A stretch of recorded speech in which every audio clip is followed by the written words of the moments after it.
Right, Ms. Miranda, if you could tell us about your organization. So PotenciaMentis is an OD consulting organization where we focus on building leaders, teams, and organizations at large. We focus on leadership, talent, and diversity. And our core areas of strength and expertise is in the area of coaching, consulting, and facilitating.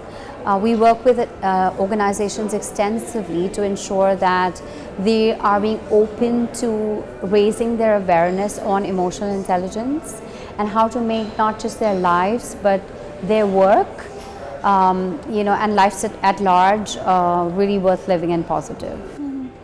All right. If you could tell us about this current event and what would be the takeaways? I think it is said that to be inspired is great, but to inspire is even more incredible. And Inspira is all about tapping those senior women leaders, developing them to really create this pipeline of women leaders for high growth markets.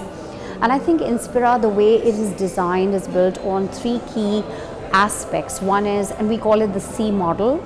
It's embedded in the research done by McKinsey, by Catalyst, and by 6 Seconds. We've derived C, and C stands for S for strategic thinking, E for executive impact or presence, and E for emotional intelligence. And around strategic thinking, it's not about that women are not strategic thinkers, but in what way do they bring their strategic thinking to the leadership table? And what is the impact that they create? So what we're focusing on is how do you shift an orbit of your business or a product or a service or a customer base, and that's what we're enabling women leaders to learn more about. There's this lady from the US called Susan who leads Leading Women. She's the CEO of Leading Women, and she talks about 33% a missing link. And she talks about one is it is so critical that people feel your potential, and perceived potential is what really matters. So that's one. And she says if you want to lead any business, what's critical is you must have business, strategic, and financial acumen. That's going to fast track leaders to the top. And so our focus is strategic thinking. Executive Impact Catalyst talks about 26% of most promotions that happen are because of executive presence. And in that same study that Catalyst did, it was very ironic that about 81% of women leaders felt that the very word executive presence was pretty confusing, and they did not get too much of feedback around it. And therefore our focus is to not only talk about walking presence, but share with women how gravitas, communication, and appearance matters in the C-suite world. And then last but not the least, about emotional intelligence. And 6 Seconds is the largest emotional intelligence network in the world, and it's conducted the study of about 75,000 leaders across the globe, where they did an EQ SWOT. And the EQ SWOT, the graph is that graph of men and women versus women leaders. It says Mr. Average and Miss Average are diametrically opposite each other in terms of their strengths.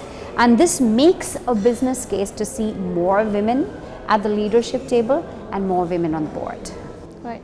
So from the Miss Average and the Mr. Average, who is better? I mean, in terms of the EQ. Well, it's not about better than someone else.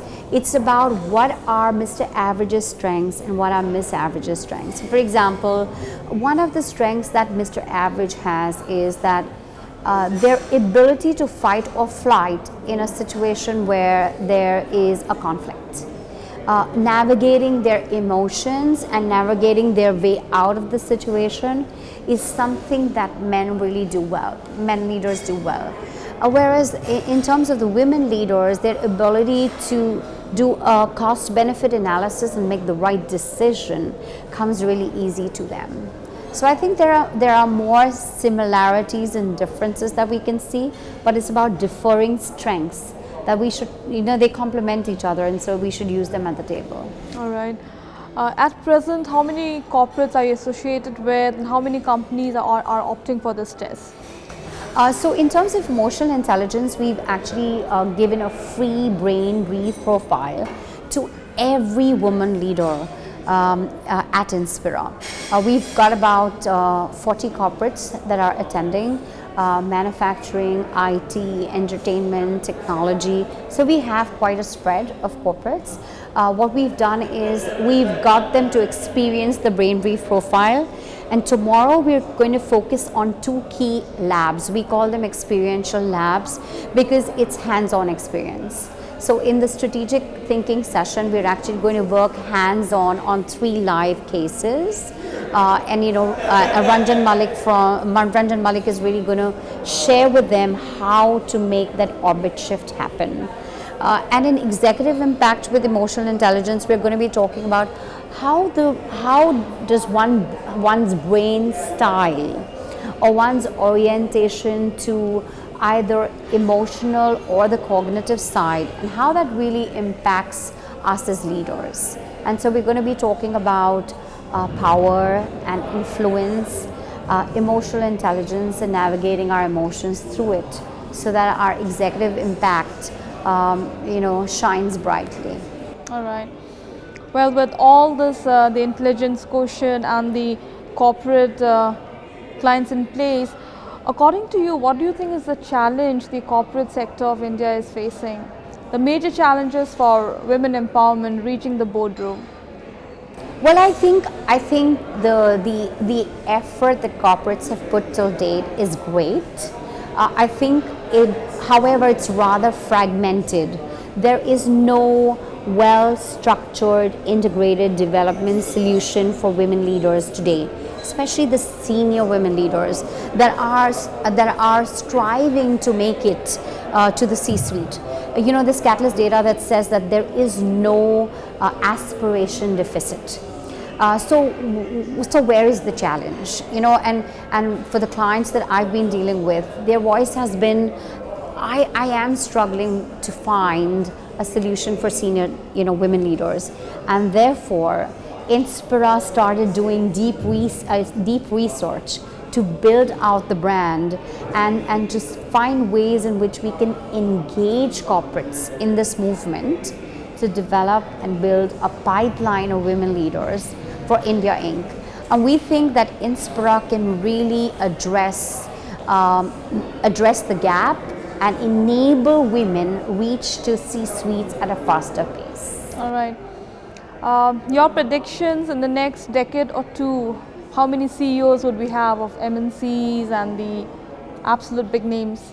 Well, at the moment we have about 1,500 seats vacant in India for boards, and we're looking at Inspira really feeding into that pipeline, and we want to look at a large percentage of women do that, and so we're finding ways in which we can engage even more corporates to join the movement, find ways to sustain the movement, and so we're doing 3 key things. One is what we're calling the Inspira chessboard.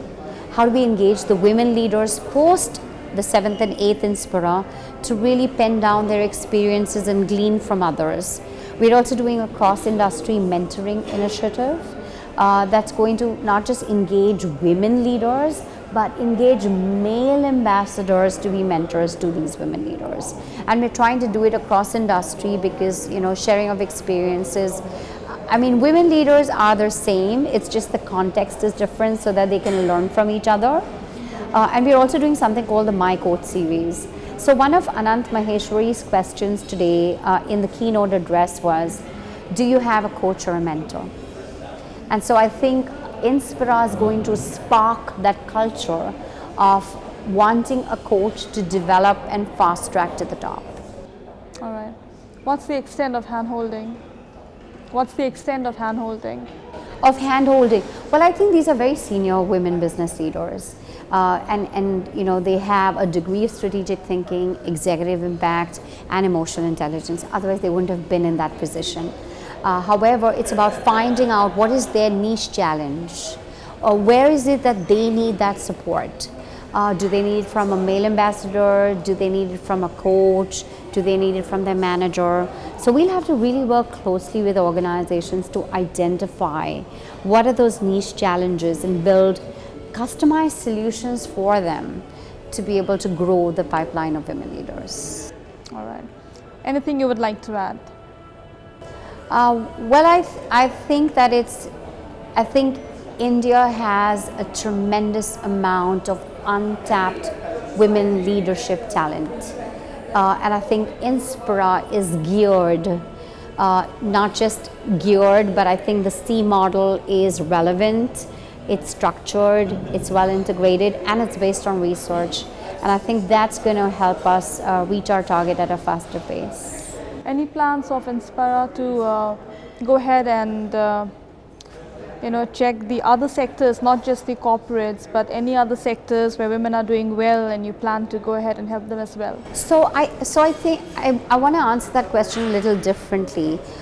We have opened this out to women leaders, whether they be in a corporate context or in an entrepreneurial venture or even an NGO. So we've opened Inspira to all the three different contexts. What we've done is we've gone a step further, and tonight at 7 p.m. we're going to be having what we called the Inspira Honors. It's a celebration of not just a remarkable woman achiever, but also the wind or the inspiration beneath her wings. And we truly believe that women have over the last decade moved into very, very diverse roles. So our women achievers are in the space of an author, a doctor, a rally car racer. So we have diverse roles. Then we have the leader of Facebook that is being felicitated as well. So we have corporates, we have authors, nutritionists, rally racers. We want to ensure that the spectrum of women achievers is celebrated. Now, why are we doing this? We're doing this because we want to spark not just achievement, but spark women leaders building other women leaders, being role models. So when I look at that woman leader, I'm inspired to be and do. So inspire, aspire, and at the same time acknowledge them. Yes, absolutely. We're looking forward to helping women soar higher with Inspira.